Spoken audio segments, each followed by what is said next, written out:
it's imperative that we find ways back to each other, that we find the common ground, because right now it's like a seek and you shall find type of thing. If I look for everything that divides us, that's all I'm gonna find.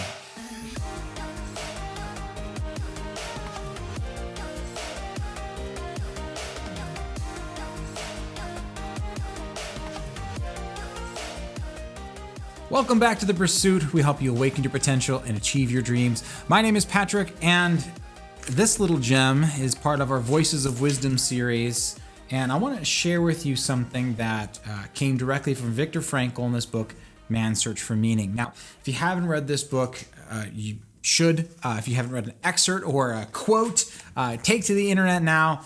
Victor Frankl is someone who went through the concentration camps in Auschwitz, and the incredible lessons and insight this person walked away from, and something that would break the strongest of us, is absolutely should be on your list of things to read in your life. But I say all this in the context of what's happening in the world right now with the politics and the coronavirus and everything that's happening with the divisiveness in our country and the sides that it's so tempting for so many of us to jump on. And I want to share two ideas.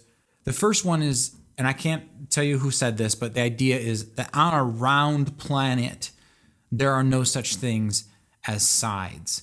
And I think some of us, when we get caught in our tiny little world, it's very easy to get stuck in a singular vision of something. But a single walk outside and us looking up at the starry sky will remind us just how big the universe is, how we are this beautiful but pale blue dot in the universe. And taking a look at life from that perspective often gives us the invitation to look at things from a wider lens. Now, speaking of wider lens, I do want to share something with you. This comes from page 109 by my book standards. This is what Victor Frankl had to say. Live as if you were living already for the second time, and as if you had acted the first time as wrongly as you are about to act now. This brought me pause as I was reflecting upon our own individual sense of responsibility to turn the tide in these divisive times.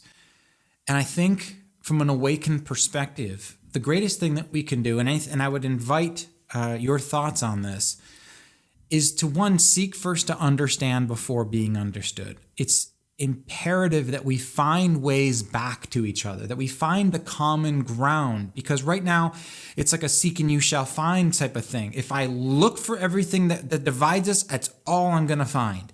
If I go looking for what unites us, I will tend to find those things. Finding what unites us opens the doors for conversation. It opens not just doors for conversation, but more importantly, doors to the ears and the heart for listening. And while I want to acknowledge that many of us may look at the solution from very different perspectives and very different lenses, we still need to find a way back to each other. We can never exist as one tribe, one people, taking the hill together if we don't feel like we're all on the same team, wearing the same jersey. And I know that becomes a challenge as we look of ways to move forward, but I just want to give you my commitment to you, to everyone, of where I stand on this. Where I stand is from the perspective, as Victor Frankl points out, that we've got this one life. And if you were to kind of step outside of yourself and look at your entire life as from a perspective of how you did it all wrong, and then you'd get another chance to do it all right, what would you do this time around? Would you do the thing that you're about to do?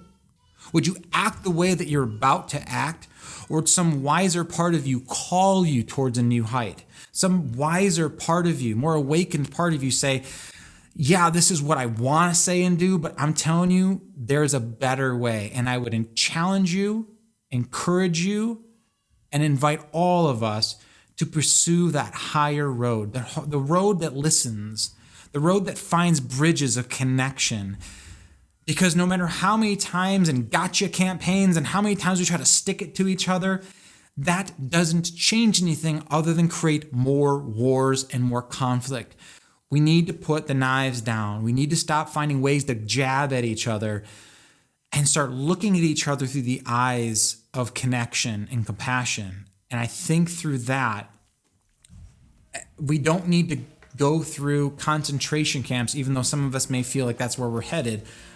We don't need to go through that to learn, because there's so many voices of wisdom. There's so many lessons from history. And I hope that each of us find the time to listen to wisdom to find a forward path. So, hey, thanks for joining me for another episode of The Pursuit. Listen, if you liked today's video, if it landed you at the right time, feel free to hit that like button. Let us know that you cared. Let us know that it affected you positively. And if you want to join our community, obviously hit that subscribe button. And until the next time, my friends, may the fire within be the happiest heights. And the road you travel, I hope, is that it's lined with lights. We'll see you next time. Oh, hey, you made it to the end of one of our videos. You must be one of those really cool, awesome people. Yeah, you are. Hey, listen, while you're here, check out this cool video over here. But hey, what really helps the channel out is if you hit that subscribe button and make sure to hit that bell, because that's what helps the YouTube algorithms and all the things and really supports our channel. So thank you so much. And well, maybe you'll click something over there somewhere.